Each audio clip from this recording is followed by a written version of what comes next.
A man who is not present is useless. Harsh words, I know, immediately in this video of just going for the throat. But the masculine grows through challenge, and that's why I say this. A man who is not present is useless. I genuinely believe this. Think about it. And if a man is not able to be present, he's not able to tap into his center. He's getting distracted by all of the external. He's getting taken away from his center to the external. This is especially true with the feminine. I'm going to speak about my own experiences. My own experience actually a few days ago, funnily enough. Let's say when the masculine is engaging in his work, in his passion, in his purpose. So a few days ago, I was working on a website, right? I was working on the content that I wanted to put on, some things that I wanted to set up, etc. It required a lot of deep thinking, a lot of thinking into the future. And honestly, I was finding myself in a flow state, really getting into it, finding myself excited for the future developments, finding myself excited for the possibilities that are out there, the things that I would love to build in the future. And the thing is, that day, I had a commitment to hang out with one of my friends, and she's a girl, obviously. She embodies the feminine. And here I am, working away, right? And I'm finishing my work. And I did finish what I wanted to.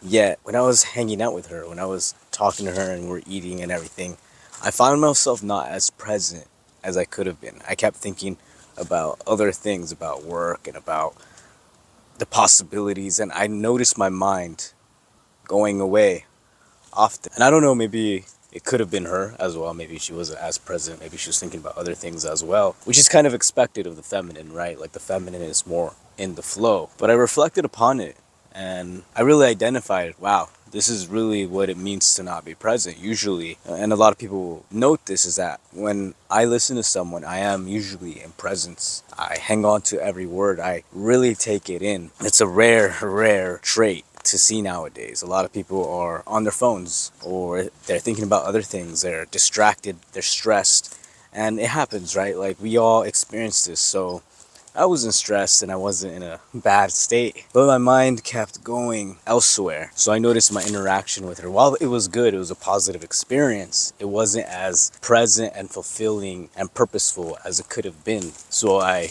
took that home, and literally I'm driving home thinking about it. I'm like, why did it feel a little bit off?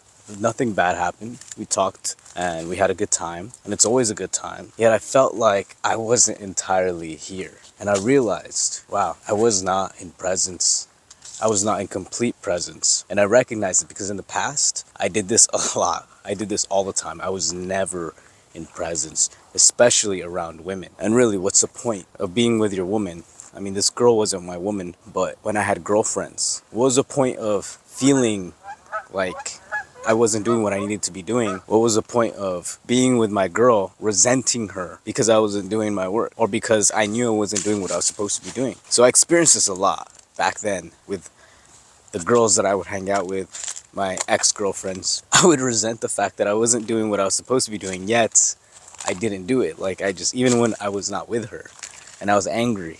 I didn't understand why. I just felt like there's something I need to be doing. There's something better. There's something that has to get done. And yet I didn't do it. And so my presence with the feminine suffered greatly.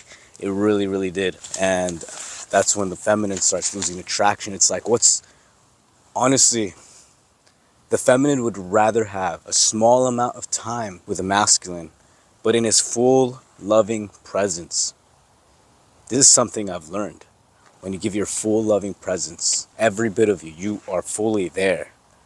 You are giving and you are receptive, but you are giving that love. It's going to fill the feminine in a way she hasn't felt before. Well, you have some guy that is directionless, purposeless, doesn't have any drive, nothing, and he's just sitting on the couch, and yeah, he might be next to her all day watching Netflix or whatever it is, but is that really present? He might be at the house with her, but if he's playing video games and he's not even pursuing his purpose, or let's say he does none of those habits, but he's low and depressed, he's anxious, and he resents her because he feels like there's something greater. He feels like he's putting off his work, his business, or whatever it is that is his passion, his purpose, and she feels that.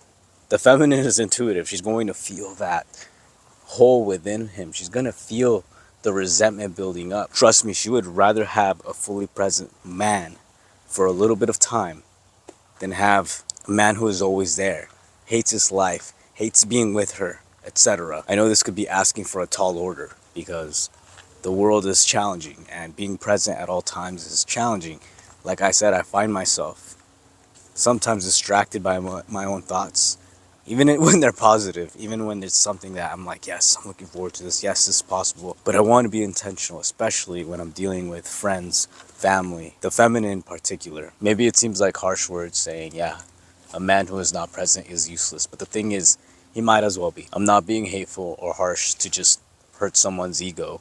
But sometimes we need to be knocked down a little bit and realize, damn, like, okay, this is an area I could improve, or maybe next time, if I'm gonna go out, put the intention that, all right, whatever it is I'm working on, I've either completed it or I'm going to put it aside for now to be fully engaged with the person I'm with. Let's not underestimate a man's presence, his power presence. If you're new to this channel, my name is Nathan. I go by Nate Rocks. This space is dedicated to sacred masculine, so I'll be talking a lot about masculinity, spirituality, Jungian archetypes. I'll be talking about a higher order of masculinity that is lacking in this space. I'll be sharing my own experiences. This is a collection of my own learning experiences. It's a collection of my own skills and knowledge and hopefully wisdom. If you resonate with this, please like and subscribe. It helps get this message out. As always, thank you for watching. I appreciate every single one of you, and I'll see you in the next video.